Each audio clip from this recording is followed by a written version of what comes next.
Gente, a festa acabou. No começo do vídeo eu mostrei, tava tudo limpinho, ó. Tem gente que fala, rapaz, mas que sujeira é essa, gente? Mas eu tenho um vídeo no começo da festa que tá tudo limpinho aqui, ó. Não tem nada. Limpo, limpo, limpo, limpo. Aí quando acaba sempre fica essa sujeirinha assim, gente, ó. Não tem jeito, tá?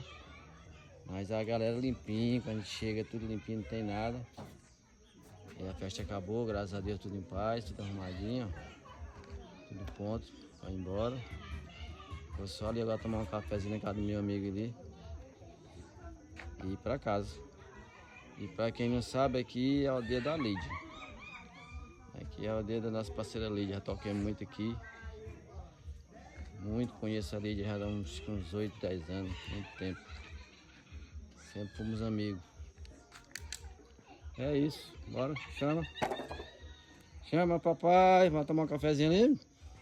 Despertar o sono.